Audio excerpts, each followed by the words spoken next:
That would be great. Kathleen, why don't we start with you? Okay, I'm Kathleen Marden, and I am a UFO and abduction contact researcher, investigator. Hi, I am Sev, a spiritual counselor and experiencer, and author and a speaker. I'm an attorney, a former civil servant, author of one book, and kind of fell into being a researcher. And I enjoy going to conferences and speaking. Okay, Nancy? I'm Nancy Tremaine, the author of 2 books. I am an experiencer, a participant with the Hybrid Project, and living in the midst of a lot of high strangeness. Okay. Al? Hi, I'm Al Rucker. I live in New Jersey. I'm a podiatrist. I am the author of an 8th grade term paper, which was written about the interrupted journey, probably about 1967, and that's when my interest in this whole genre started with that particular book. So there's a connection here that the synchronicity is interesting to me from that standpoint. All right, thanks. And Walter? I'm Walter Rucker. Excuse me. I'm married for coming up on 50 years now, and I am one of the Greys. And I mostly greet the ufology world through a creative lens as an artist, a songwriter. Kathleen, do you want to just kind of tell us what you've been doing and what you're up to? I did read your most recent book, and we wanted to notate the passing of Stanton Friedman. It's 1-year anniversary, if I'm correct on that. Is that correct? That's correct. Okay, Yes. I'm right about something so far.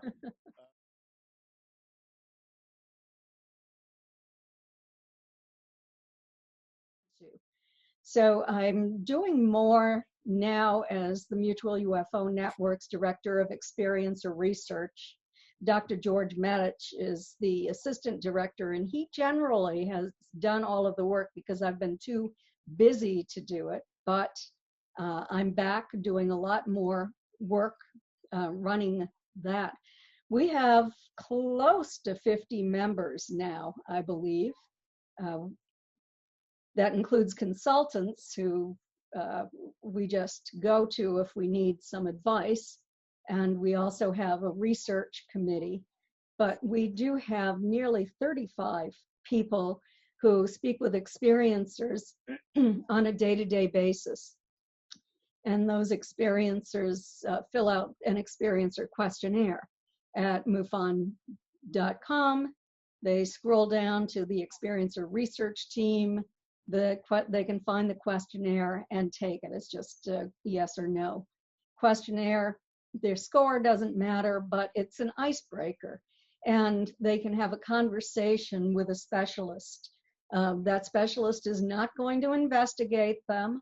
They're coming to these individuals for understanding, for support, for non-judgmental listening, or maybe for referrals outside of MUFON. So we're really on the support arm of MUFON. And for my latest book, Extraterrestrial Contact, What to Do When You've Been Abducted, that is kind of an outgrowth of the team because 3 other members of my team contributed to the book. So they are Ann Castle, who is a brilliant woman from Florida, probably the smartest woman I've ever met. And she's an incredible writer. She was a psychologist. Then she went into the IT industry, and she was a person with a lot of oversight over other people there. But she's also a lifelong psychic, and she works with the police departments in order to locate missing persons. So she was great to have on the team. We also have Maddie Tobias from Virginia, and Maddie spent her entire professional career as a psychiatric nurse and as a psychotherapist working with veterans who needed to be treated for post-traumatic stress disorder. And we have Denise Stoner, who wrote the alien abduction files with me. Her case is in that book.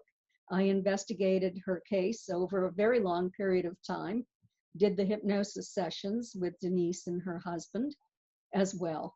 So she is a specialist in the paranormal, and she contributed to a couple of chapters on the paranormal. So it was great to have all of these brilliant women helping with that book that is really published partially by MUFON, but it is through Red Wheel Wiser. So it's through a professional publisher that I work with and for. Aside from that, I'm writing a new book. And I have finished about 6 chapters, but I'm going over it, and I'm not going to tell you what it's about. I'll just say that no one else could write this book except for me. And so I'm hoping to submit my proposal to my publisher next fall. And if that is accepted, then it will take about another year before it goes into publication. And I've also been working on a rewrite on Captured, the Betty and Barney Hill UFO experience. I was 13 when Betty and Barney were abducted, and my mother was the first person that Betty called. I was home from school and overheard the conversation. And I've always been fascinated with that. And so I've been working on a rewrite and updating that book, which will be released next year for the 60th anniversary of the Hill case. What's interesting in me is experiencers and their zest, or what you just said, fascination for the topic. And in your book, you in one of the chapters, the 4 stages of abductees that they go through, you talked about exploration. And that's what I'm talking about. It's the fascination, the almost obsession that experiencers have with this whole genre. And and my premise, and I've mentioned this a few times now, my premise is that anybody that's interested in this to that zeal is maybe an experiencer. I mean, maybe they're just curious people, but it seems like Mike said he never saw a UFO, but here he says there was one in his vicinity, local to him. So maybe we're not conscious of our experiences, not like Terry, not like Nancy, but maybe we are all experiencers who have this zeal for the interest in the topic. Any thought on that? Well, I think that people who undergo an anomalous experience like that would have a great deal of fascination and even obsession about finding the answers. What's going on? What exactly happened? What is the agenda? Why was I taken? I mean, all of those things, you really can spend a long time looking for the answers to those questions. It makes sense to me completely. And, you know, maybe that's why I am so fascinated and have undergone a search now almost full time for the past 30 years, looking for answers. Because in 1966, when my Aunt Betty was doing a series of contact experiments with a group of scientists, they scripted her, and she would every night attempt to communicate with the non-humans telepathically and ask them to land on my grandparents' farm. Well, my house was just across the street from my grandparents, and a craft did come in, and it landed 250 feet from my childhood home. My mother and I remembered being on that craft. And all of the questions about that have just played on my mind for many, many years. I mean, I was 17 at the time that this happened. And, now I'm over 70. And Can I follow up I'm on still that? fascinated. Pardon me? Can I follow up on that? Yes. I listened to one of your interviews recently. I think it was with a Bulgarian, some European, about that Yes. incident, Uh-huh. and it sounded like your girlfriend came over and said there's a spaceship around. So you and she and your grandmother and your mother, the four of you, get in a car to go find this. Am I correct in this? There are 6 of us. Okay. Who were the other 2? Betty Okay. and my brother. Okay. All right. So there were 6 of you who went. Barney was there and your grandfather was there, correct? Mm-hmm. That's correct. So my question is this. 5 years prior, Betty and Barney have let's call it a monumental, maybe horrific event with the spaceship. 5 years later, you and your 5 or 6 of you get in the car and go look for the UFO. Mm-hmm. My question is, what was Barney thinking to say, all right, go ahead, him and Grandpa didn't go with you? And my question is, and maybe that's one of the 23 commonalities that are significant to abductees. Maybe Grandpa and Barney were kind of told not to go, because if the 6 of you get in the car and go looking for UFOs after the incident was so horrific 5 years ago, why would anybody want their relatives, their granddaughters, their mothers to go without some kind of protection? I don't mean it in a way to debunk it. I mean it in a way of maybe Barney and Grandpa were influenced not to go. Just like Terry was influenced not, when Terry had his encounter the night when his flying saucer showed up, they watched it for an hour, and when it was over their head, they said, okay, show's over, let's go to sleep. It doesn't make sense to me why Barney and maybe Grandpa would let you guys go out without going with you. Well, my grandfather was not in good health. Okay. He died in 1967. Okay. Or 68. No, I guess it was 68. He was not in good health. This was February of the year, so it was really cold. There was ice on the lake. Okay. And a car would only hold 6 people. All right. And the car was full. So Barney decided to stay with my grandfather and watch television. I understand. He had no idea if we would actually observe a craft or not. Right. Okay. Yes, we were talking about the obsession. Well, I kept a secret for 50 years. And when I awakened September 1st of 2011, I went after I became Nancy Drew. I went after my girlfriend, Cindy, who also kept a secret for 50 years. So we both awakened September of 2011. And then I went after the former police chief, and he awakened October of 2011.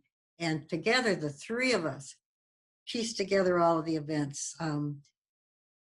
That it was a very intrusive abduction when we were 12 years old.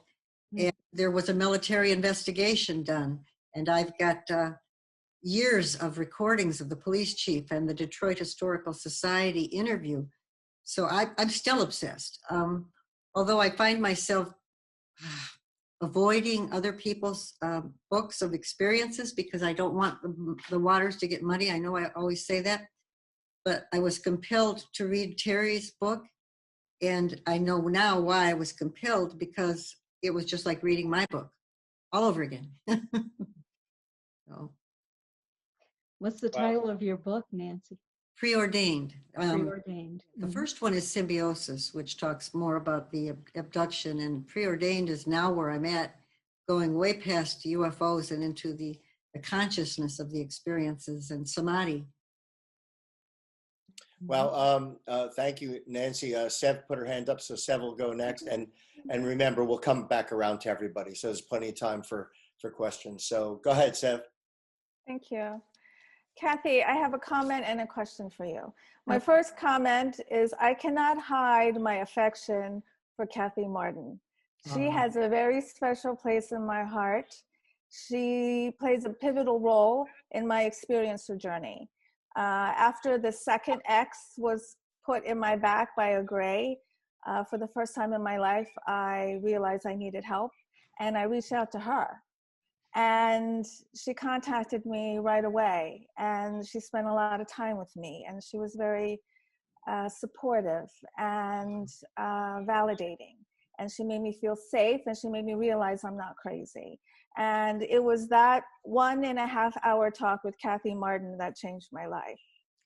Wow. And yes, and I realized how important it is for experiencers to share their story with somebody, because it can change your life for the better. So I thank Kathy for that. She knows I adore her, but I just want to say it publicly. I adore you too. Oh, thank you. My question, your journey of UFO ET research, Kathy, it's been going on for decades. Mhm. In the beginning, did you start out nuts and bolts and then transformed more to the metaphysical? And I believe that you have done that. And if indeed that is what you have done, where did the shift come? Do you remember? Yes, I can tell you that dating back to the time that I was in college, we had had paranormal activity in my childhood home. There were orbs. This was after the craft landed. There were light orbs that seemed to have intelligence in that house. Doors would open on their own. There were a lot of weird things happening in that house. But I went off to college, and it was that education that convinced me I ought to forget about anything metaphysical, anything that could not be understood using Western scientific thought. And I maintained that attitude for many, many years. And I just sort of forced myself to forget anything else. Just put it aside, put it on a shelf. Don't pay any attention to that because it's not scientific. And this is how I started out as a UFO investigator with the Mutual UFO Network 29 years ago. And over time, as I was doing investigations, there was information that I couldn't ignore. And one of those things was the light orbs. Again, in 60% of experiencers' homes, the feeling that something unseen is walking on the bed, those kinds of things. And I came to the conclusion that I was being scientifically dishonest by ignoring that. And I said, you know, I had to be true to my knowledge, true to my heart. I couldn't go on lying. These are very important characteristics that experiencers share, and they need to be included in any kind of investigation. It's just unscientific to put all of those things aside. Unfortunately, there are investigators who continue to be only nuts and bolts investigators, and they do not include that sort of thing in their investigations. But you know, what's true is true, and what's honest is honest. All right, that's great. Terry, do you want to? Would you like to? Yeah, I would like to comment. You know, Nancy, we have a lot in common in that, you know, I sat on this for years for fear of ridicule, ruining my career in the legal community, you know, my peers thinking I'm a nut. And you know what else? I felt guilty talking about it. And I think that they put that in me somehow. I think they programmed me somehow because And anytime I brought up the topic, I felt like I was violating some kind of sacred family secret almost.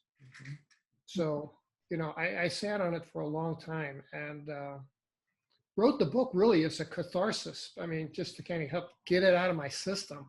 You know, I thought I'd sell 50 books and sleep better. I'm not sleeping any better, but that's all right. You know, it's all right. So yeah, and Kathleen, I understand how you transitioned into the role of being a researcher. I'm kind of see myself in that role, and I wasn't expecting that. In the back of my book, I put an email address and said, if you've had an experience and you'd like to share it, please drop me a line. And just shy of 1,300 people have done that. So, and there's a core of that 1,300 of about 800 or more that all have this commonality to them. They all start the same way with a disclaimer. They all start with, now you're going to think I'm crazy. Please don't think I'm nuts. You've never heard this before, but, you know, they all start with that paragraph of the disclaimer. And then they tell me these wonderful, amazing stories. Mm-hmm. And they are just amazing. Some of them are just incredible. And then the last paragraph is almost apologetic. And it's like, thank you so much for listening to me. I hope you don't think I'm crazy. And yeah, you know, there are a lot of people out there.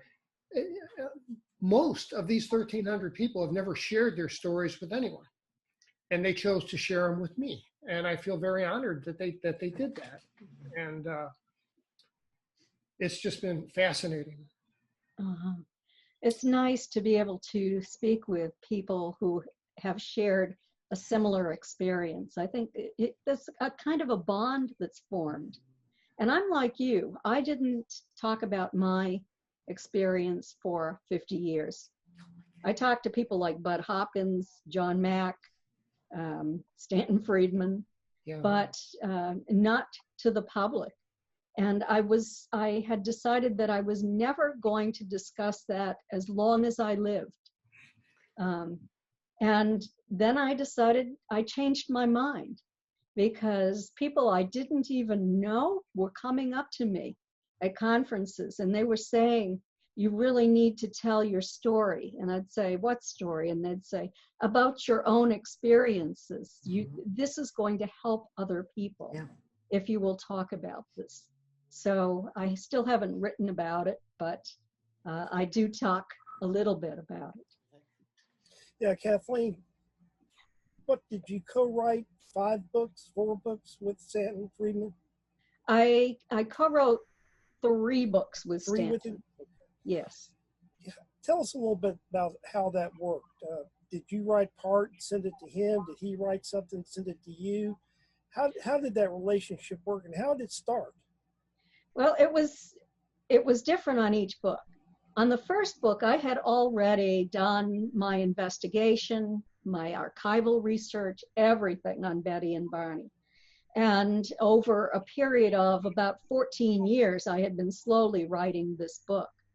But Betty said to me, if you ever need any help, this is just before she died, get in touch with Stanton Friedman because I trust him.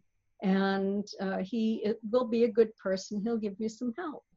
And I did not want to tackle the star map. I knew that, you know, when I do research, I do original research oftentimes. And I would have started out with Marjorie Fish, who was the star map researcher, started. And I would have had to have gone through all the astronomical catalogs and learn everything I needed to know as an amateur astronomer like Marjorie was. And I was not ready to do that. I wanted to take this book to a publisher. And so I was at the MUFON Symposium in 2005. And Stanton was there, and I wanted to submit a proposal to him about writing a couple of chapters in the book, or more if he wanted, and also vetting my work for accuracy. So at the end of the symposium, I'd almost given up because he was never available. There were always big circle of men around his vendor table talking to him. But I did go into the vendor room, and he was alone. He was just packing up the leftover books he had. And I said, I'd like to talk to you about something. And he said, have you had dinner? And I said, no. He said, well, let's go into the restaurant. We'll have dinner together, and you can tell me. And so I presented to him what I had done, the direction I wanted to take the book in. And he said, this sounds fascinating, but before I'll say yes, I want to come to your house. I want to look at everything you have. And I want to photocopy things. So a couple of months later, he did drive down. I lived in New Hampshire at the time. He drove down from New Brunswick and stayed a few days with my husband and I. And I was compiling the archival collection for the University of New Hampshire. So I had all of Betty's and Barney's files there. So I let him go through everything. We went to a photocopy store, and he photocopied anything he wanted from that collection. And I talked to him about what I had done, my investigation. I gave him parts of the manuscript to read. And after I did all of that, he said, I'll join you in doing that because you are being scientific and unbiased. And so I'll join you. And so in the end, he ended up writing 2 chapters in that book, and he read it. And he said that he thought it was accurate. Linda Moulton Howe and Bruce Maccabee also read the book. So anything that I had wrong, they picked up on, and it was only one word I had incorrect.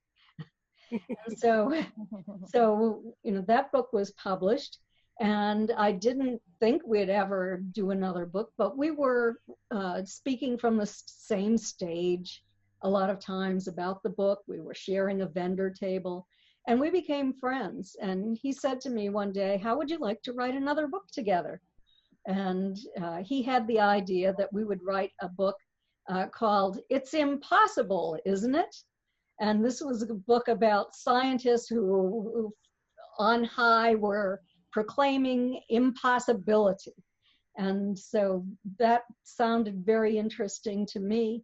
In that book, he wrote half of the chapters. He wrote 7, I wrote 7. I believe it was. We combined, we didn't share anything together. And so that was book number 2. And it ended up being titled Science Was Wrong by our publisher.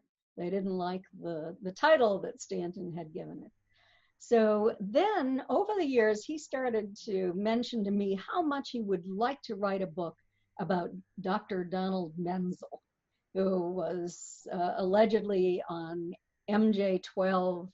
Anyway, Stanton had gone to Harvard University, and he had discovered that Donald Menzel had worked for the NSA. He had a long history in the intelligence industry, very closely connected to the military, etc. So he was challenged by Menzel and wanted to write his findings in a book. So I said, would you be interested in writing another book?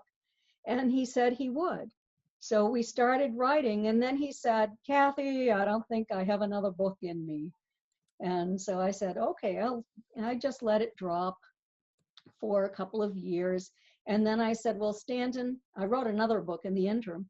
I said, Stanton, I'm going to write that book. So either you can join me or I'm going to write it alone. And he said, okay, I'll join you on another book. And that was Fact, Fiction, and Flying Saucers. And that was based on our archival research into the history of government involvement in the investigation of UFOs, the major studies, their findings, the decision to cover up their findings, and those who were involved in the cover-up, their modus operandi, and how they handled every major case, such as Philip Klass, who was the go-to guy for the mainstream media who lied to the American public for years. So that's that was our third book together, and I'm very proud of that book. I'm looking at it right now.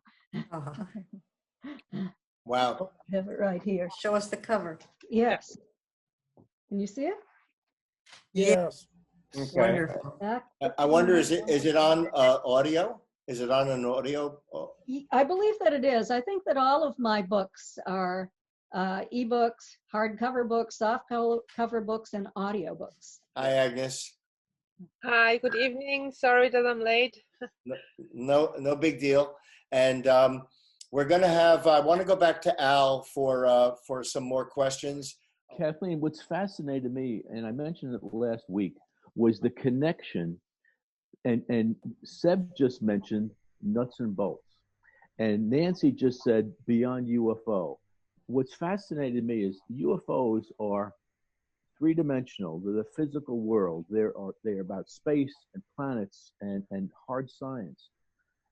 But there's another connection that seems like a non sequitur. It doesn't seem to be connected, and that's the world of reincarnation and pre-life planning and near-death experience, and it's the spiritual world.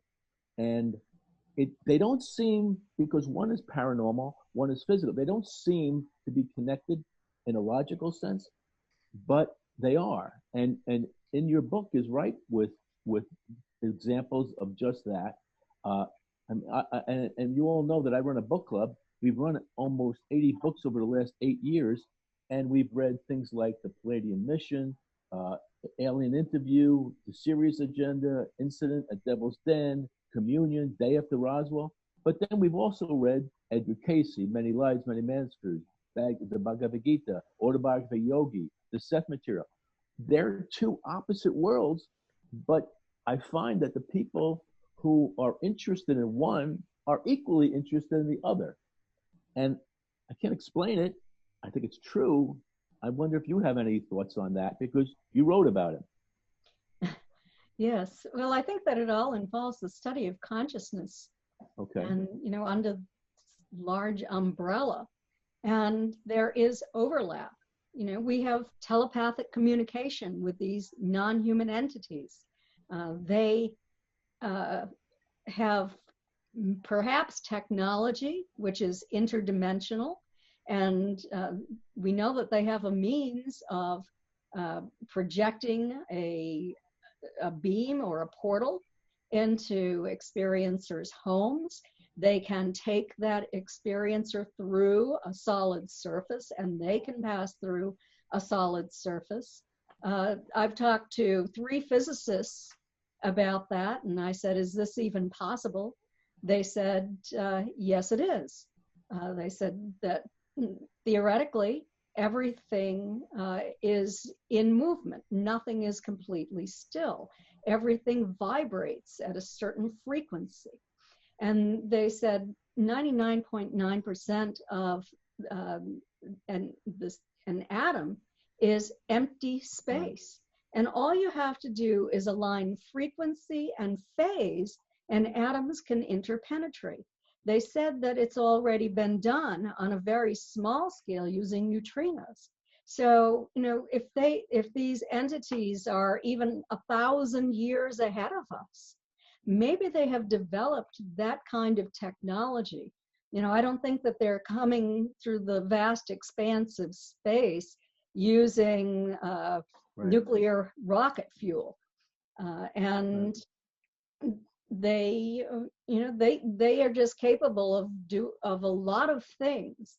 And when you start to really examine their capability, people sometimes see deceased family members on craft. There are many things. Sometimes these orbs that seem to have intelligence in people's homes pop in to 3-dimensional non-humans, especially the grays. So what's that all about? There's so much of an overlap there. I can understand why people who are interested both in, Edgar Casey and that sort of thing, and UFOs that seem to be physical. You alluded to something, and that it also interests me. You're right. There are many of the abductions are told by people who say they were transported, almost like they were beamed up to a vessel. But Barney was not. He was dragged. His shoes were scuffed. So that tells me either their technology in '61 wasn't so good, or it was a different race of aliens that are beaming some people up, and the other ones are carried away. Like in Stryber's books, he was kind of carried out by beings, and maybe Terry maybe can talk about that too. But in some of the accounts, they are beamed through walls. They're beamed through from Manhattan up into their spaceship, and that tells me there's different technology. So it's either different aliens, which we can get into later. How many types are there? Or their technology just developed pretty well in the last 40 years or so. But my guess is that they have developed that technology now. If you go back and you look before 1961, you have Antonio Villas-Boas from Brazil, who was carried onto a craft too. Right. But by 1967, 68, 69, people are being taken to craft on a beam. Right. Terry, do you have anything to say about that? I don't recall the mechanism of how I got in. I tend to recall a flash and a twirling, but I'm not sure that's anything connected to it. The only thing I can say for sure is that when they kicked us out, they dropped us off by my car. And I was only semi-conscious. And I remember thinking, somebody screwed up here. They should put us back in the tent. And just like on cue, there were grays there that physically dragged us a few feet, 20 feet or so, and just unceremoniously tossed us into the tent. And then I was out until I woke up. So, a little of both. I recall, and Calvin Parker, Kathleen, you remember whenever he was taken, he and his friend from the dock, did they not have what Calvin described as like big football player guys come out and physically take them under the arms and take them into the ship? But they were floating. They were floating. That's right. Yes, they were. They were pretty rugged, but they were floating. Their knees were bent, I guess, and they were up above the surface of the land. I think that Barney was floating as well, because in the hypnosis tapes, Barney is saying, I feel like I'm floating. I am being supported under the arms, and I can feel the toes of my shoes bumping along the rocks. But, he said floating. So I wouldn't be surprised if he was. It would be a lot easier to transport someone to a craft that way than to struggle to dragging them. Terry said he was dropped, but also your friend Denise, she got hurt when she was returned, correct, Kathleen? She was dropped on her side in a very awkward way by an alien that didn't do a good job at it. Yes, there was a mistake made. And I've been in touch with a lot of people who have been dropped. And they think that it's by mistake. I don't know if they had like new little grays who weren't well trained, or if they were little robots who had a defect or what. But yes, Denise was being returned into her bed, and she was dropped. She was black and blue, bleeding. Her head hit the wall and actually cracked the wall. It was, she needed physical therapy from that injury. Nancy, you were beamed up. You put in your text, and why don't you explain that? And then maybe Sev can jump in on it, and then we'll get to Mike's question. So Nancy? Yeah, I've had various ways that I've been on board. The 1961, I was in an electrical wave and it felt wonderful. I never wanted to come out of that wave. I was told by a physicist that I wasn't in a wave, that I was a standing wave, which is still really hard for me to understand. Other times on board, I've just found myself on board. Oh, one time in 2015 was the last time I was on board, and I glided with Mr., the being that I have been in contact with all my life. And we were just going down a ramp into the bottom level of the ship. What kind of sensation did you feel when you were in that electrical wave? It was wonderful. It was euphoric. It was totally euphoric. It was emotional, but not physical? It was, I could feel my body actually doing this. Like I was in that wave. And I remember I tried to think, and you can't think when you're in that. All you can think is that it feels really good, and I knew I was going up into the ship, and I wasn't afraid. I never wanted to come out of that wave. Mm-hmm. Okay, thanks. Mike had asked, he said, some experiencers are seeing dead loved ones during their experience. Do you think these are screen memories or an actual visitation of loved ones who have passed over?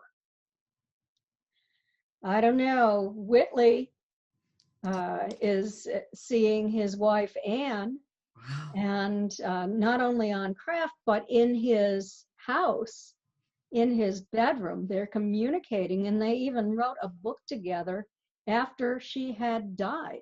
So they've had kind of, a connection that extended beyond the craft.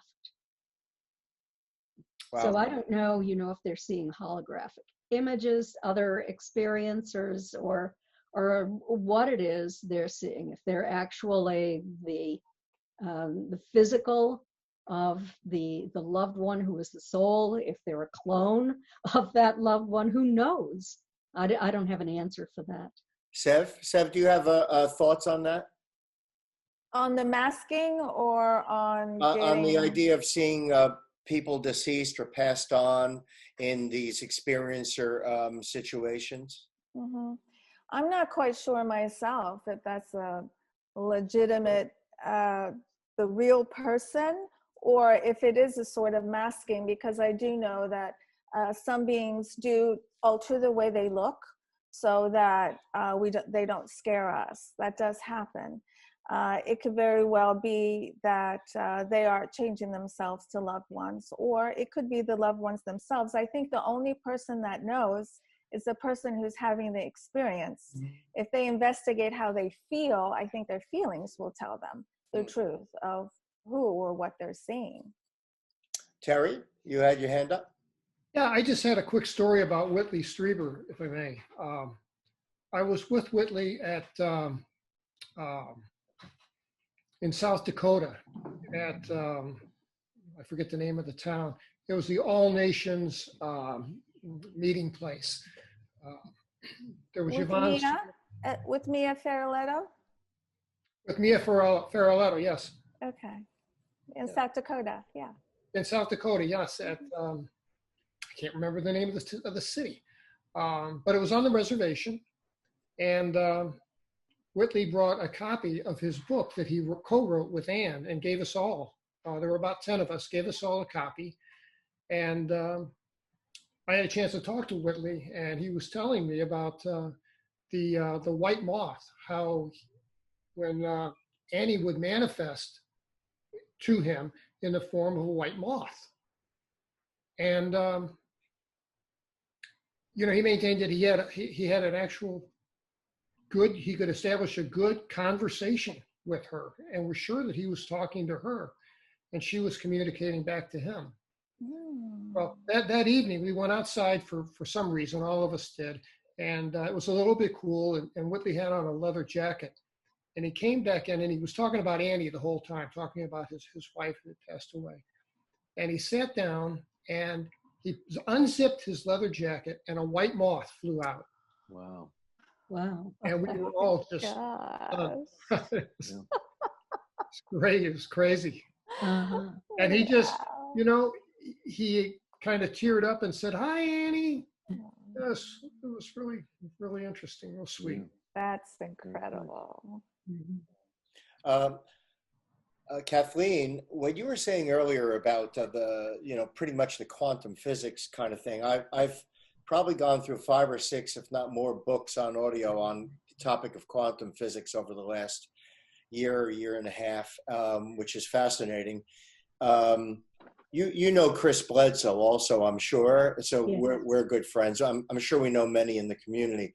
But my feeling about the orbs is, and I had a dream. I had an amazing dream that there were orbs outside a jet plane. I was in a jet plane flying, and I was looking out the window, and I saw these orbs flying around, little tiny orbs, but they're not tiny. They permeated the fuselage and came in and opened up, and inside them were like vistas of universes. In other words, they're just like little tiny looking in. It's just like a looking in thing. So in our three-dimensional Newtonian world that we all live in, of density and everything, we see things as big and small and this and that, and we make comparisons of, oh, well, what could that little orb be? But that little orb could just be a look into an enormous vista of things. And that's how that seems to be what sits right with me, that everything is vibrational. It depends on where you're vibrating, what's vibrating, and what the circumstances are. I don't see any reason why something couldn't interchange with something else. And we're going to get into an NDE person named Kelly, who has an amazing story, and I'm waiting to get a confirmation as to when she's going to come on. But she saw, after she came back from her near-death experience, for several days, she was in a state where she could see things going through things. She was aware of all that. And it's quite riveting, and I can't wait to how she comes on.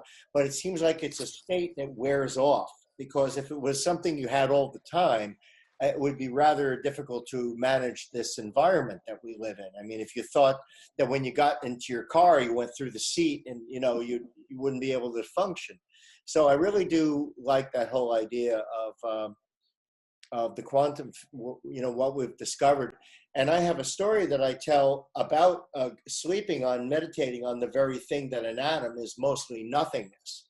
There's just a few little things we identify, and the rest is space. And so if everything is made of atoms, then everything is pretty much nothing. And it's a remarkable thing to kind of dwell on. So if you have anything else you want to add to that, fine, and then we'll maybe jump over to Walter. Walter, what do you have to say about all that? Well, I don't think we should be surprised when we have multiple kinds of visitors in any contact scenario. We shouldn't be surprised when we're having spirit connection that we have extraterrestrial and interdimensional visitors, and vice versa. So I don't think the delineation of who's coming through, that individual, that personality, that ego, is really as important as what's being said. And I think that gives us the opportunity to assign any kind of value we want to the messenger according to the message. So if you feel like you're having an interaction with somebody that's passed on from you, and it has a meaning to you in that context, then why, spend a whole lot of time trying to figure out how accurate you are with that. Your feelings are as Seth said, your emotions will tell you. Just go into yourself, go into your feelings, and let the energy of the situation flow to the meaning that you want to give it. And if you want to investigate that, if that's part of your curiosity and your passion, if you want to investigate, really trying to get down to the fine hairs of what entities are talking to you, where they're from, and all that stuff, there's nothing wrong with that. I'm just saying that can be a distraction to what I think is the more important piece, is what are you getting out of this interaction? What is being said to you? What's your experience? And I mean, isn't that what we're here for? We're here for the experiences, and it really doesn't make any difference where they come from. About what you talked about before, about losing when you come back from a near-death experience, or losing the information that you had, that's written about many times. near-death experiences, they're downloaded with a lot of information on the other side, and when they come back, they're losing it, slowly losing it, or quickly losing it. And it's almost like being born. When you're born, you come through the veil from the other side to this side. And I'm sure you knew a shitload of stuff over there, but the purpose of losing it all is to experience here with no knowledge of that side. So it's part of the purpose of our life to learn. But I'd like to get to the types of aliens that our experiencers have come in contact with. I think Travis Walton, it sounds like he had 2 or 3. Terry had at least 3 or 4. Stryber's got 3 or 4. Nancy's got a few. In listening or reading the description of these beings, it's almost a hive colony to me, meaning maybe there's a queen bee, maybe there's worker bees, maybe there's drone bees, and it's like that with the aliens that have abducted you, and that there are people ETs that are in charge, like praying mantis. There are the workers, like the short, squat 3 or 4 footers who are strong, who have their menial jobs. And then there's some of the brainier ones that have their jobs. But I'm just trying to get an idea from all of you if what you're feeling are on the races of the aliens that are doing this. I know we've already heard of blues and the reptilians, but any consensus as to what the group thinks as how many types are coming and who's doing the abductions? Is it the Greys doing the abductions? Is it the Draconians doing it? I mean, I'm just throwing out terms, but who's up there? And that's my question to the group. Brief. I just wanted to say that my impression of the Greys from my interaction with them, you used the word worker bees, I believe, and that's the word that I used. Okay. I don't think they're living sentient beings like you and I. I think there's some kind of combination of nanotechnology and quantum computing and maybe some biological material. They may be living in that sense. But I don't think they're sentient beings. They're like, as Calvin Parker says, they're like little robots. I was shown 3 types of Greys, the tall, medium, and short. And I was also shown that one was a hybrid of the other hybrid of the other hybrid. And that the smaller ones were the worker bee ones. And then the taller ones were much more sentient. And so there was a differentiation between the 3. Thanks, the Greys are the most prevalent group according to MUFON's study of 516 experiencers. But among the Greys, I agree that there seems to be something that is bio-robotic, possibly. These are the shorter ones who serve as the guards. They come and collect the humans. They make sure that you don't get off the ship with anything that belongs to them. They do the menial jobs on the craft. Then there are some who much more Chinese looking or Asian looking, who are the physicians, who are the educators, the communicators. And it makes sense to me that if you're going to travel to another star system in exploration, that you'd be wise to have a small group of people who are going to do the important work. And then you would have robots or biorobotic beings who don't have to eat, for example, who you don't have to worry about negative interactions between them. People always describe them as lining up against the wall. They only move when they're instructed to do so. Then the second most prevalent group was the human-looking types, who are seen working with many other types too. They work, as far as I know, with all of the different types, including reptilians. Or they might work alone. investigating a case where there was an insectoid type, I believe, and the human types working on the same craft together. And then the third most prevalent were the insectoid types, who are often seen working with the gray biorobotic types or the gray sentient beings too. And then after that come the reptilians, different types of reptilians. Some are very nice, people say. And then there are the draconians that people don't like very much. And sometimes the draconians are working with a human type as well. And then those are the most prevalent groups that people see, plus hybrids on craft. Terry had interaction with somebody he called Betty. It's almost like an Asian type, I think you said, described her as Betty, and you had an affinity to her. I did. And Stryber's had the same type of occurrence with the same looking woman, and he had an affinity for her. He liked her. So it's another, Kathleen, maybe another, you described her as more of an affectionate being, maybe more of a medicine woman type. That Terry and Stryber got. Right. I've worked on another case where the man had a relationship with an Asian woman, right, on craft, and saw her outside craft one time too. I was 12, and I jumped from being in the wave to being on the ship, and I ran past the pilot, who looked human, like anyone's father. And I was in this big empty room, and I said, I can't believe I'm on a flying saucer. And the pilot said telepathically, it's a ship. And me being the little spunky kid I was, I said, the mister, and that's how he got his name, this can't be a ship, because a ship goes in the water, and a ship is what Captain Hook was on. And he said, oh, but this does go in the water. And then I ran to the entire ship was circular windows. From the outside, when we were watching it, it was red, green, and white flashing lights. But inside, there were no flashing lights. It was just the window.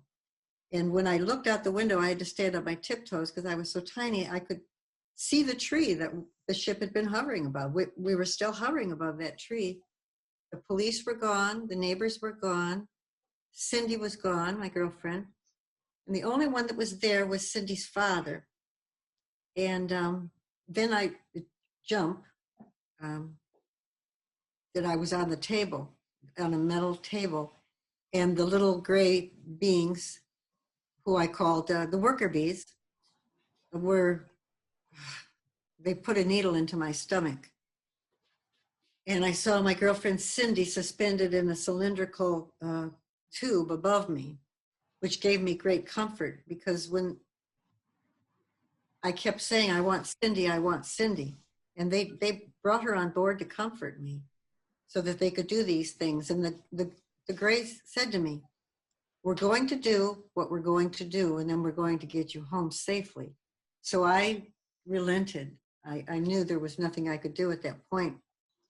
And when they dropped me off exactly where they had taken me from. And the ship spoke to me as it was getting ready to leave, and it said, see, we told you we'd get you back safely. And I believe the reason they said that was so that I wouldn't be afraid the next time they came to get me. Well, they have the capability of showing you windows or not. I've talked to many experiencers who have been on craft and they didn't see any windows, but when they wanted to look out, a window would magically appear so that they could see out. So it was like smart windows. And the interior is not necessarily the same as the exterior. Wow. I had that experience. The thing that I was in looked big. I mean, it looked like a Walmart from the outside. Inside, it looked like a football stadium. Wow. I don't know, maybe they took me someplace else, but if I was in the thing that I saw, well, I think you get the point. I was either someplace else or this thing was somehow bigger on the inside than it was looking at it from the outside. Sounds like Doctor Who, the TARDIS that he flies around in. If you don't know, it's the size of a phone booth. But when you go inside, it's spacious. Oh, yeah. Okay. I've not Yeah. watched Doctor Who, but I've seen Okay. I've seen the red phone booth. Yeah, there you go. Kathleen, do you have a particular UFO event story or something that you're riveted by outside? Well, I'm fascinated by many of them.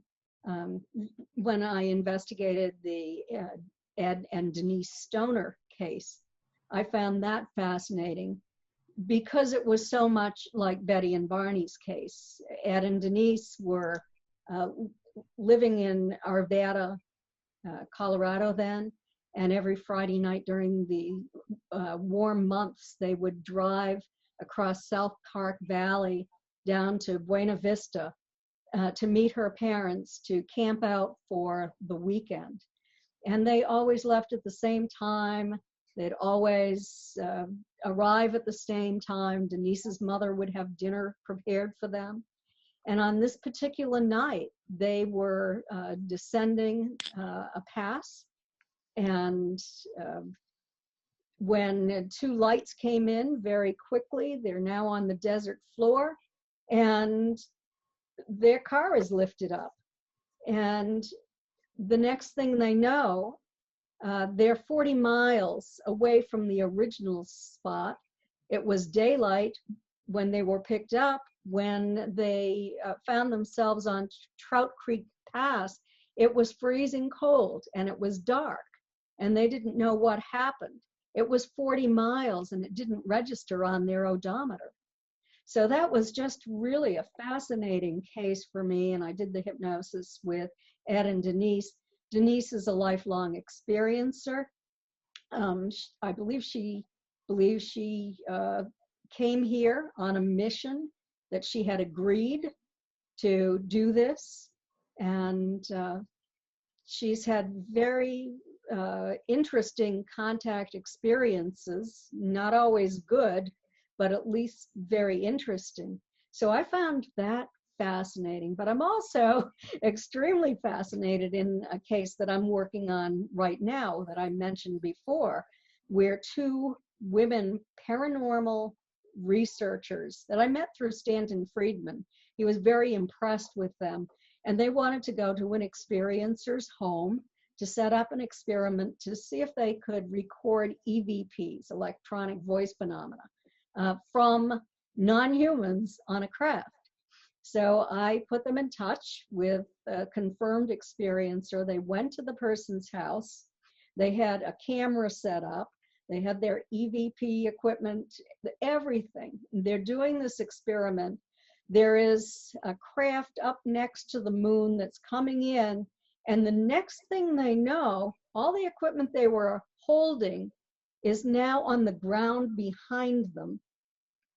They're kind of weaving and feeling nauseated. They pick everything up. They go into the experiencer's house, and his wife says, "Where have you been? I've been looking for you." They realize that they're missing a couple of hours time. And, probably all three of them were taken on this craft. And what is so fascinating is they had video of non-humans that I'm doing an analysis on, along with them and along with an independent photo analyst as well. And there's really a lot of evidence here that I find fascinating, including EVPs and their voices saying craft landing, that kind of thing.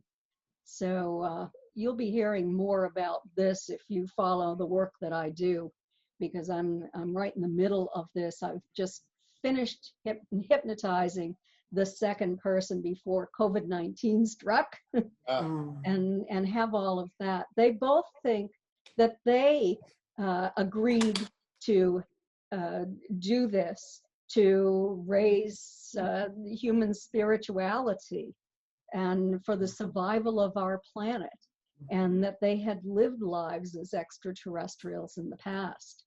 So that was pretty interesting too. Wow, fascinating. Kathleen, one more quick question, and then I'll turn it over to someone else. I remember in the Betty and Barney Hill story, this story about a red-haired being. Wasn't there someone? There wasn't one. See, Dr. Simon said to Barney, "Tell me everything that what you see reminds you of from a past events in your life where you had this kind of reaction." He was really a psychoanalyst. Sure. So he was doing hypnoanalysis with Barney. And so Barney said, he reminds me of a red-headed Irishman. I got it. Okay, and so Dr. Simon says, why? And Barney said, because the Irish are prejudiced against Negroes. That's what they called themselves back then. Yeah. In this, I think that was David Halperin that you got into it with, wasn't it? I wrote a report. I think, yeah, I think there was like 10 pages in here.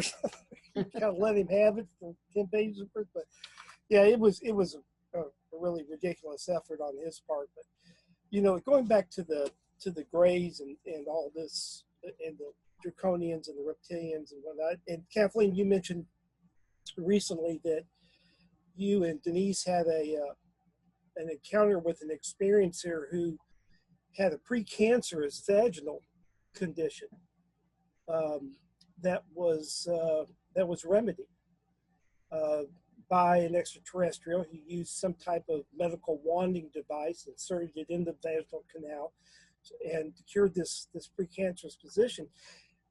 And you had told her to save a swab or something from that encounter. She did, and it comes out that it tested to be, for all practical purposes, what we would call a humanoid reptilian. Yes, that had done this. Tell us a little bit about that, and then I'd like to comment on the backside if I could. Okay. Well, this happened, I believe it was 8 years ago, quite a while ago. And there was an experiencer in Florida that Denise and I had both been working with. I had done, I believe, 3 hypnosis sessions with her. I wasn't really sure what to think, but then she called Denise. She was terribly upset one morning. She had woken up during the night. She saw a 4-foot-tall reptilian standing next to her bed, and he was holding some kind of an instrument, and he inserted it into her vaginal opening.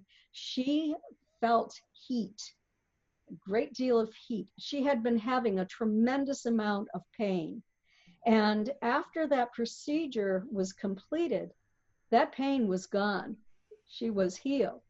And so Denise said to her, take a swab and do a vaginal swab and store it in your freezer. And maybe someday MUFON will have a scientist who will be able to do an analysis on that swab. Well, it took all of those years to finally have a scientist. And it was a scientist who does work for the Mutual UFO Network who did the DNA analysis on that swab and also on the experiencer. And sure enough, it was the DNA of the tegu reptile lizard from South America that has a DNA makeup that is closer to our own than any other lizard. And so the scientist had to conclude that, you know, maybe this is evidence that there really are humanoid reptilians. Mm-hmm. That was for you, Nancy. Yeah, thank you, thank you. That's one in Nancy's corner. So Did you Walter, say South? I'm sorry. Did you say Um, South America? That the reptile was South America? Isn't Yeah. that interesting because of the ancient civilizations in South America, how they did have reptilians play a very important role in their belief system and in their history. Yeah, 240,000 years they were viewed as gods. Mm-hmm. Yes, that is interesting. Thanks for mentioning that. Thank you, Kathleen. Thank you. Walter, you had you wanted to come back to that? Well, I think that if you look at the channeled information about where some reptilian races come from, where the traditional Zeta Reticuli gray comes from after destroying their own world in a parallel dimension, coming here looking for our DNA in order to recreate themselves.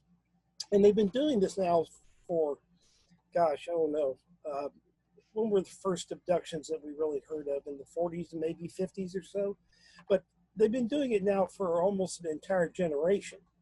And if you can think about the number of potential offspring that could come from such a program, when you start to see the number of people that are reporting abductions and that are reporting ova and sperm being taken, and you extrapolate that against all the people that you know are not talking about it, and for every one person who comes out, there's probably 10,000 people that have never will come out without their stories. But you get a mathematical abstraction, and you start to get a sense of how important they have been in the evolution of man, but also the evolution of the planet. The Saurian race, what we call dinosaurs, is really the root of where the reptilian race comes from. And now we're talking, like Nancy said, we're talking about 250,000, 300, 400, 500,000 years ago, when they were here on this planet, decided that they wanted a genetic makeup and created a hybridization of themselves and some of the dinosaur reptiles that we had back then. The ETs that we call the Greys, they've been going through their hybridization program now for years and years. And to think of the number of potential hybridizations that they could have, not just hybridizations of an extraterrestrial like a Zeta Reticuli and a human being, but all the different other combinations, since we're all basically Anunnaki gene-bound human beings anyway. So you have hybridization on hybridization on hybridization. You start doing the mathematics in this, and you've just got to step back and just say, there's got to be just an enormous number of variations of extraterrestrials, interdimensionals, ultra-dimensionals, whatever you want to call them. And so counting races and trying to figure out how many different races there are and where do they all come from, I think it's a job that just can't be done. But it does make for some fun tracking if that's something that you enjoy doing. We can go back to Al in a second. I just wanted to ask Paul Hellyer. I'm sure everyone knows Paul Hellyer. Paul Hellyer has mentioned a number of, in his estimation, of different races and beings visiting this planet. Does anybody know how he arrived at that? Was that through advice from friends or experiencers? And then Al, when we're done with all that, Al, go back to some more questions because you always got good ones. So. Well, Hellyer was the defense minister of Canada, right? Yes. So he was in the know. So, yeah. Now, he claims he gets all his information from people that he worked with that were able to give him bits and pieces of things. And he'll be the first to admit that it's so highly compartmentalized, that conversation inside the Canadian government, that you get a bit here and a piece there. And you got to be careful that you're not bridging and putting things together that don't belong together. Doug, we talked a little bit about this. Yeah. You can have, two fairly close experiences that really have nothing to do with each other. It's very easy to link those things together. And Paul's very concerned that he just is giving the compartmentalization, the bits and pieces that he has. And he came through up with something like 40 or 50 extraterrestrial races that he believes have been in contact with not only the Canadian, but probably also with the United States government. So, I think that Paul has been a very good advocate in that he has failed to fall into the trap of putting together one large story from all the bits and pieces of relevant information that he was getting. But he's resisted that. I think it's really led to his credence. Okay. Al, you have a question? First a comment, then a question. Today, I just happened to be listening to YouTube. George Norrie had somebody who was a remote viewer. And the remote viewer was talking about what we're doing on the moon and what he's seen on Mars. So I just mentioned that to Terry. If you go to YouTube, you'll find it.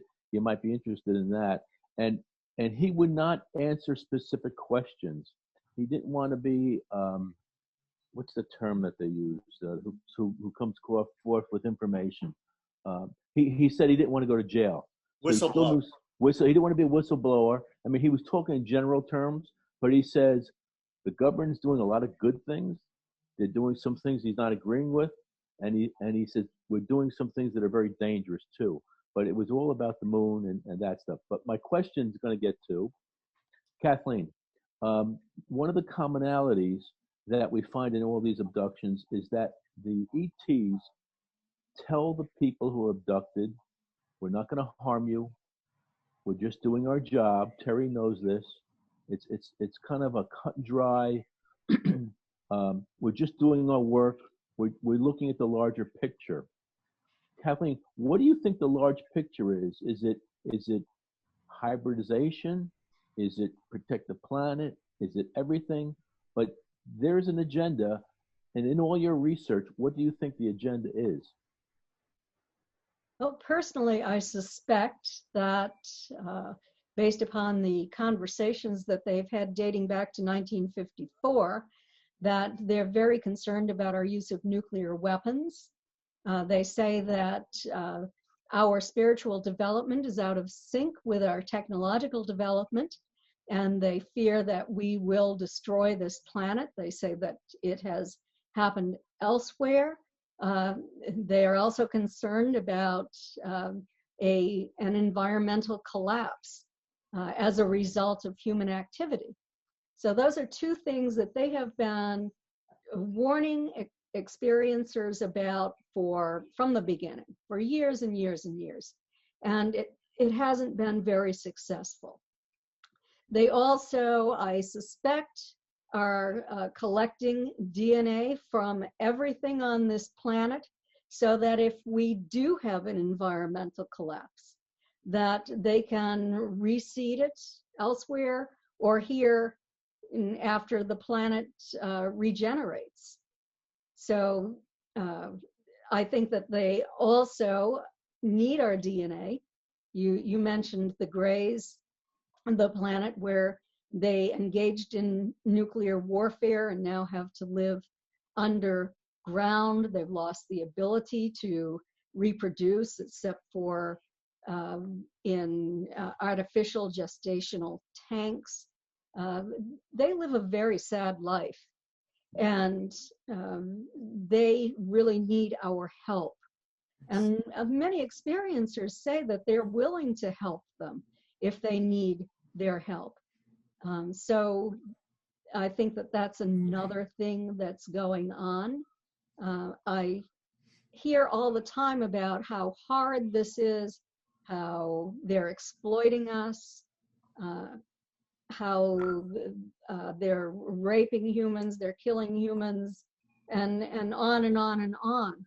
But from the experiencers themselves that I work with, I'm not hearing that.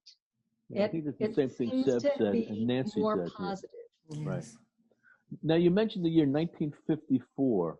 Was that the year that Eisenhower presumably had a meeting with them? Is that a significant date to you, Nancy? Why did you say that? Kathleen, why did you say that year? I said 1954 because I'm thinking back to Rear Admiral Herbert Knowles from Maine, and Frances Swan, who was a woman who was communicating with extraterrestrials, much like Kevin Briggs does today, and also Wilbert Smith, the radio engineer from the Canadian government, who was responsible for Project Magnet. And I happened to acquire their correspondence files from Admiral Knowles' granddaughter. In Captured, I had written about Betty's relationship with Admiral Knowles and members of the Canadian military. And I wanted to know more. I wasn't able to find where all of the records had gone. And so I talked about it on radio programs. And finally, Admiral Knowles' granddaughter came to me at a conference and had a thick packet of information for me. And all of that information was written in the correspondence files between Wilbert Smith and Admiral Knowles. So I found that fascinating because it dates back to 1954, but experiencers all through the years, in the 50s, in the 60s, and up to today, are being given the same information. Yeah, Terry was told that, we're talking about implants, Terry was told that they've been implanting us for 3 generations. And that's got to take us back to the 50s and 60s. And I just, that's again another connection between what Terry's experience, he was told this by them, and what you're saying now. I mean, the generational thing is interesting, and we could go on about generational things, but that was my point. Mm-hmm. Yeah. Kathleen, from what I understood from your book, Betty did not believe in implants. She thought that was nonsense. Is that true? That is true. Betty didn't believe in a lot of things. She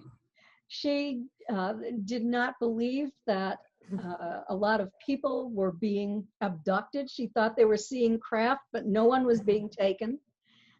She didn't believe in implants. She said, well, they just know where I live. That kind of thing. They followed me home.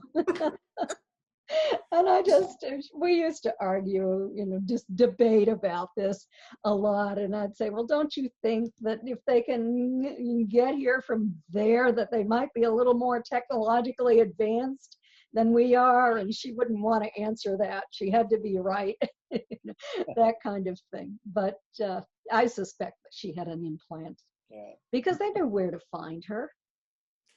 Yeah, she didn't have just one experience. Why do you think the ETs were in New Hampshire? Were there military bases there? Were there nuclear power plants there? Were there deep lakes there? Why New Hampshire? Well, when Betty was taken, there was a nuclear base right in Newington.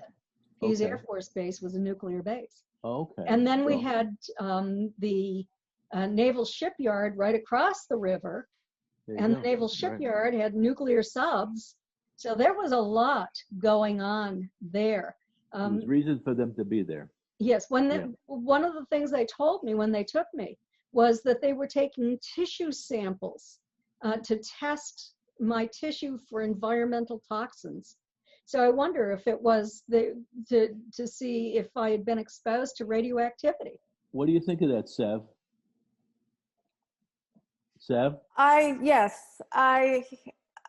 also have similar experiences where the beings, and I've come in contact with at least 7 different types of beings, where I used to think that the Greys were evil, but I've changed my mind. They're not evil. And the experiences that I've had, like Kathy has said, is the work that they've done on me and with me is absolutely to my benefit.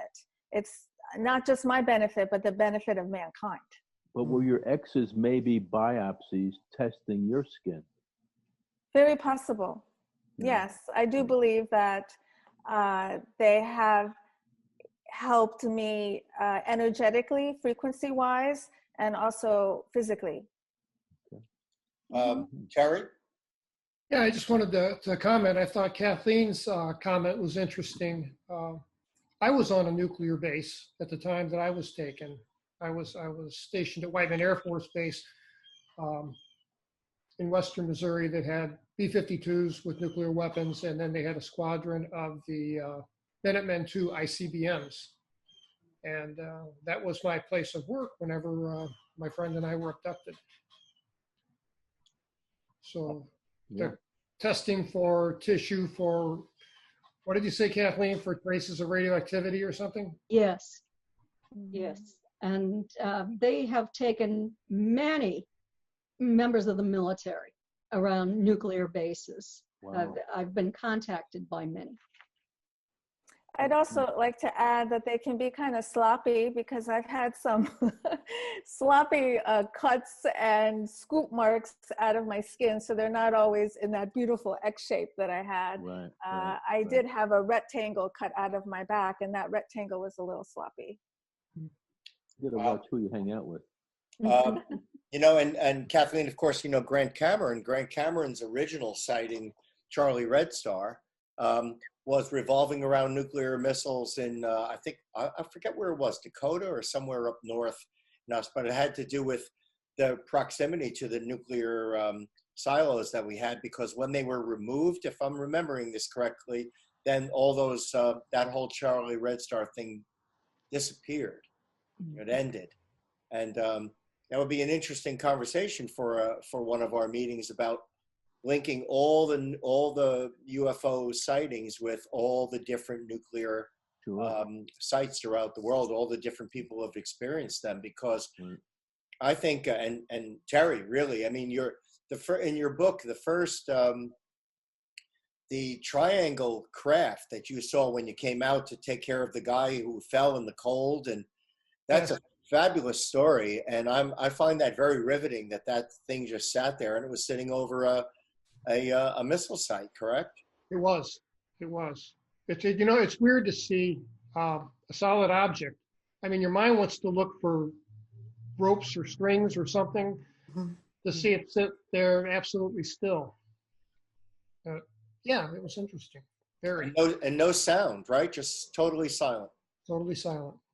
And Terry, just refresh everybody on if they have read the book, on what was the mood of the tempo of the soldiers and the people that were there, other than you as the medics, right? Did you have a superior, and was he very like, hey, you better not be, you know, taking notes here, or what was the feeling? Security police were there, and there was a captain there who was in charge, and there were, you know, 5 or 6 cars there. There were a lot of cars there, and you know, the guys running around with the M16s, and everybody's just kind of standing there looking at this thing with their mouths open. And I recall, you know, because we were told to stay in the ambulance, to park it and not get out. And we couldn't see what was going on because it was so cold, our windows were frosting over. And my buddy said, I'm going to go have a look-see. And I'm like, hey, man, we're ordered to stay here. You know, he didn't care.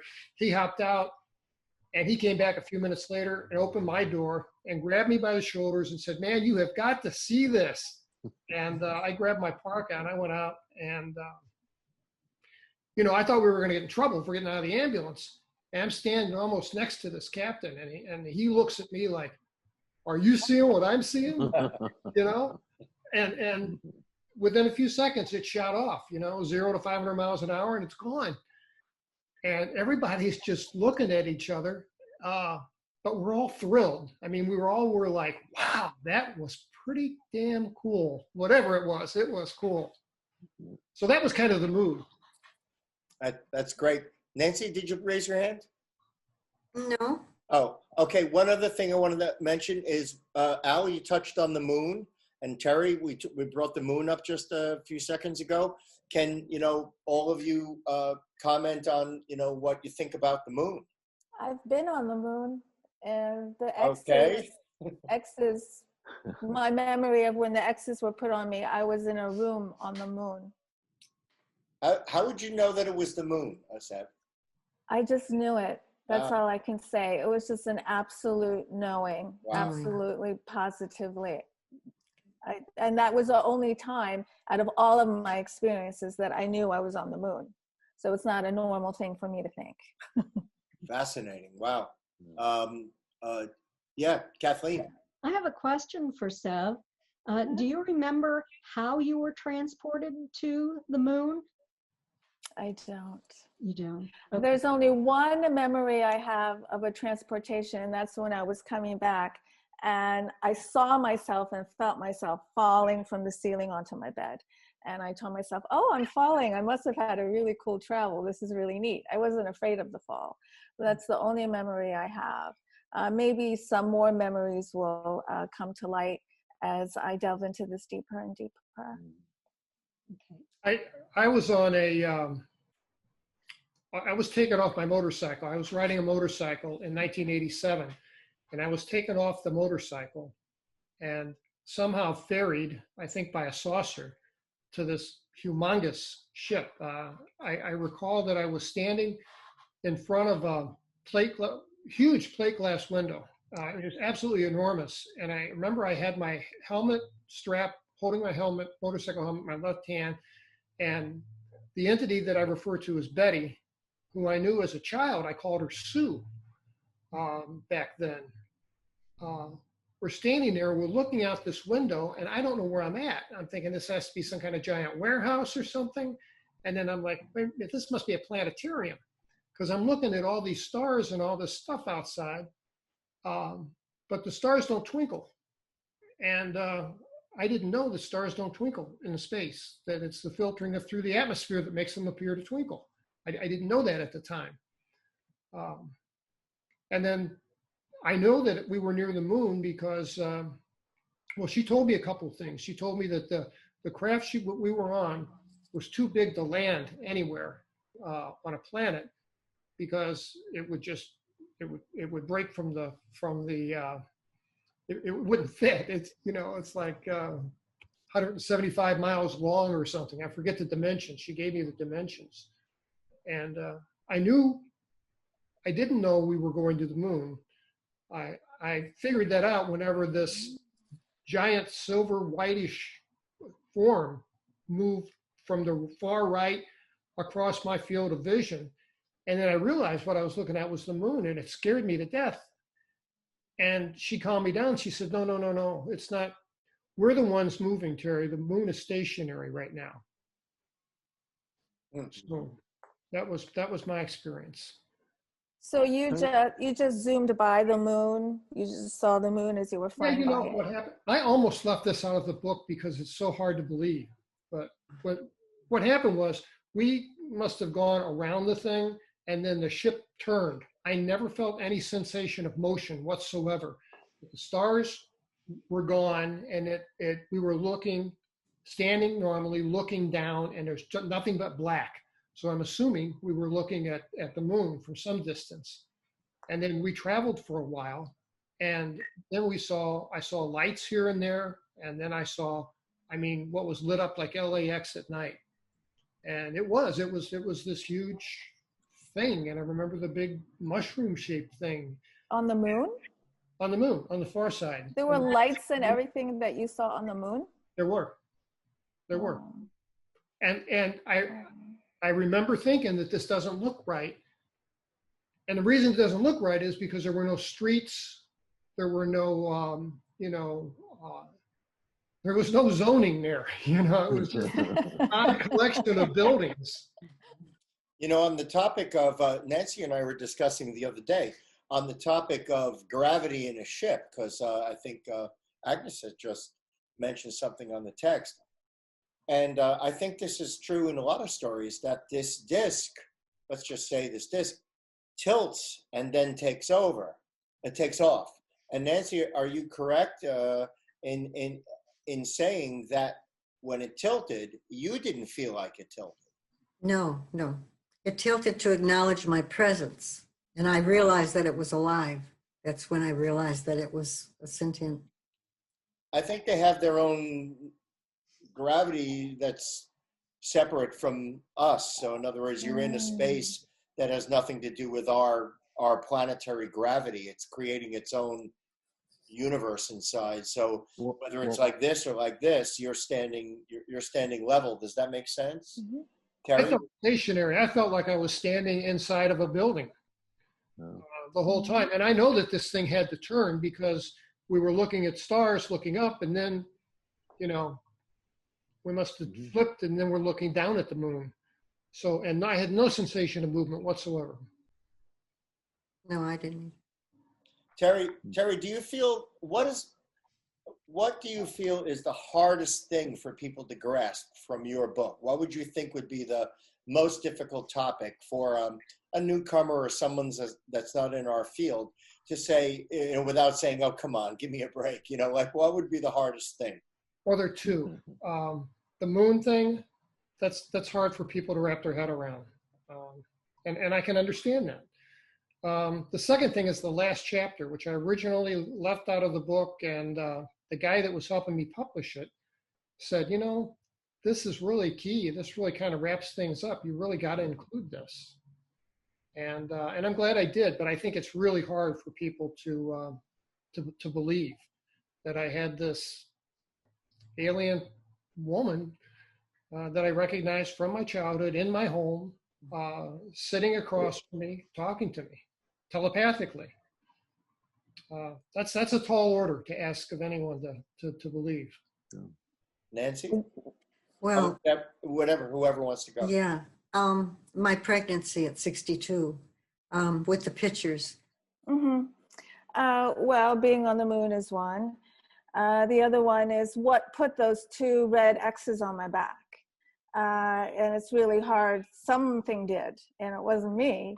And it's just really hard to believe that it was an alien, even though I have a conscious memory of an alien doing it. The other thing is that there are millions of people who are having ET contact and they don't know it because it's happening in a multidimensional fashion.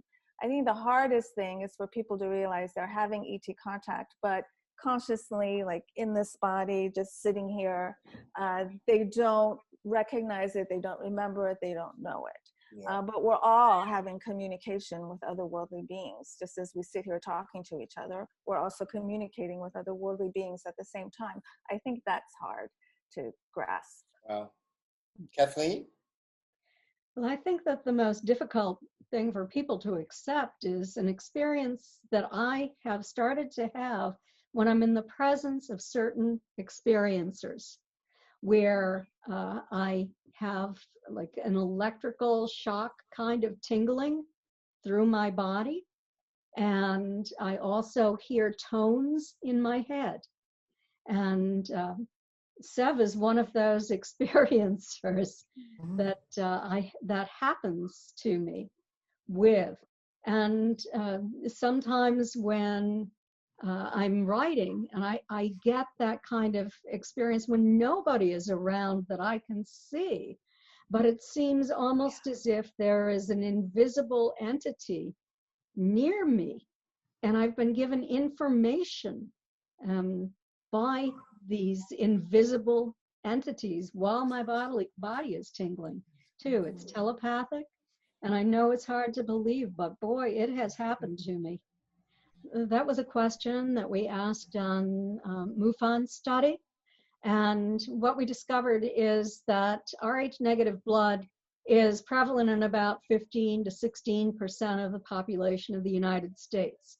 But among the experiencers, it was significantly elevated. About 32% said that they had Rh negative blood. It doesn't mean that all experiencers do. A lot have Rh positive.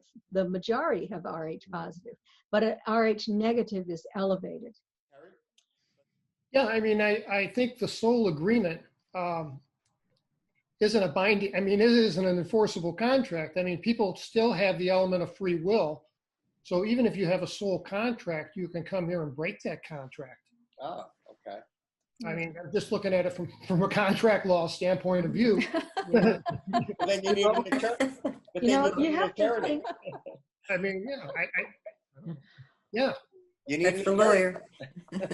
I think when you come, you have a general plan, and maybe the plan is to be a bad person to your wife, and it's to help her overcome something. Maybe in a past life she was that person, and now she's getting her karma back, and you agreed to play that role, even though it's a negative role. You've agreed to play that role this time around. But Terry's right. I think when you come here, you have a general plan. But when you get through the veil and you lose the thought of the plan or the memory of the plan, as we all do, then you're in the realm of this world and the pressures that are put upon us, and free will decision making is what you're allowed to do. And you're allowed to make mistakes, because when you get back on the other side, you have a life review and you see the mistakes you made and you learn from those mistakes. And you can't make mistakes, because when you get to the other side, you realize this was just a tool to develop us over the eons to come in the soul of our lives, or life of our soul. Well, you just said a lot of what I was going to say. I was going to press the point. Did you write it down? That we don't remember that soul agreement when we come here. Just like when we're on a craft, oftentimes we don't remember exactly what happened there when we're here. And for so many experiencers throughout their lifetime, they didn't remember, except for under hypnosis, that they had been given this information about nuclear weapons, about protecting the environment. And it's only as they become older, 50, 60 years old, that they are beginning to remember that mission. And it's almost like it has been a failure for the extraterrestrials, because they had a mission, but for some reason, they didn't realize that we couldn't remember. We couldn't remember our past lives coming into this life. We cannot remember coming back from a craft oftentimes, the information that we were told on the craft. And unless you undergo hypnosis or you get a download and you're able to write all of that information down very quickly, you won't remember that. Terry? Yeah, this is so familiar. And I mean, I don't think it's new to the Western world. I don't think it's new to humanity. I mean, everybody probably had to read Plato's Republic back in the day. I did in college. And I remember, if you read Plato's Republic in the beginning, early in the book, he talks about being reincarnated and having memories of his past 8 lives. And he said that when he reincarnated on Earth, he drank from the waters of forgetfulness, right. And it wiped his memory clean. So, and that was what, 530 BCE or something. Wow. Yeah. So, Kathleen, you mentioned Dolores Cannon. I mean, that's her life's work, Right. with life before life and pre-life and post-life and future lives. But when you think about when you come here, Saul from the Bible wasn't Paul, he was Saul. And Buddha wasn't Buddha until he had an awakening. So life is a way to propel us into perfection eventually, and maybe not in this life, but ultimately we change, and we hopefully change for the better. But again, free will is all of it, and you come with a plan and you hope you stick to it. Yeah, Mike writes, he goes, absolutely. How would it be spiritually advantageous to agree to be a murderer or a child molester in a pre-life agreement? So, and I think that this is a difficult thing for a lot of people to grasp, is that, we see horrendous, horrible, heinous things going on in this world. And we're like, how could that person be that? And yet, so there's this tie-in to past lives, where you're going. Al, what you said, you came in to be violent to your wife, not you, but it could happen, and that because your wife also needs to get something in this life from that, and you're providing that, you're doing that tandem that right. Actors on a stage, and you're right. Playing these parts out, and then when life's over, everybody takes a different costume and wears a different. Plays a different part on the stage, and it takes off like that. Yep. I'd like to say something about connecting with your soul purpose, because it is what I do for a career. I help people connect with their soul purpose, to discover it. There's information that resides in our bodies, and there's like packets of information, and this information has different frequencies to it. There's information that resides in our body that has a very high frequency, and information that resides in our body that has a low frequency. And as we increase our personal frequencies, we can then align with information that is of a higher frequency. And often discovering what our soul purpose is and doing this deep work comes, that knowledge comes as you start to increase your own personal frequency, because living your soul purpose, identifying your soul purpose, is a high frequency way of being. I just wanted to, one of the messages that I was received, and it's locked in, is all memories are packed and taken with us in each new life. When the load becomes too heavy, we travel or become light knowledge energy. And that was given to me in 2012. And all the messages that, not all of them, but many of them are locked in, and they always come out the same way every time.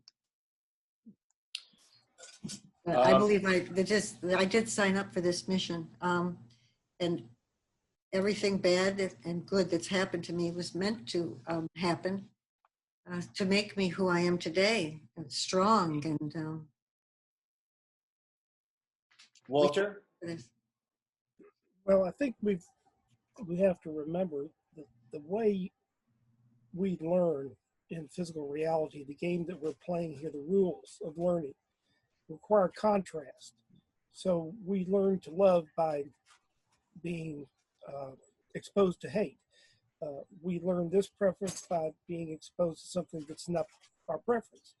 And this is the way we have to go about doing things. So there's not going to be a physical reality that's going to be of any benefit to us unless we have two sides of the coin.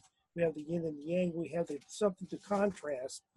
And even if that contrast is something as misanthropic as hate for humanity or child molestation, some of the more horrible things that we all have to deal with, nonetheless, it's there for us to make a decision. And by making a decision, this is something we don't prefer, we participate in the collective in doing that. And we also participate in our own growth in that we have now found something we can contrast. And without that contrast, we just don't have learning. This isn't Lyra or the Pleiades or some thought-created environment. We have a process system here that we have agreed to, and that process system includes being able to look at things that we may not prefer, things we do prefer, stand in between the two of them, and make a decision which way we want to invest our time in our physical reality. Walter, thank you. I didn't even mean to rush you, but Kathleen says she's going to have to go. I do too. Okay, so Kathleen, I want to thank you for coming on with us. Walter, thank you for inviting Kathleen, and it was great. Thank you, Kathleen. Thank you so much. Thank you so much. You're great. Yeah. It was great. Really nice to see all of you. All right. The rest of us can stay on for a little bit, but Kathleen, you take care. I've got to get going too. Okay, Nancy, bye. Yeah. Bye, Bye, everybody. Bye. Nice to see you. Yes, I'll Now see we can talk about everybody. Yeah, I'm going to talk about Nancy when she gets off. Hurry up and get off, Nancy. I got to figure out how to hang up. You Oh, showed there's me last time. There's a little end button on your thing. It says end. It should be. It says leave. Leave That's will all, do. folks. Bye. Bye.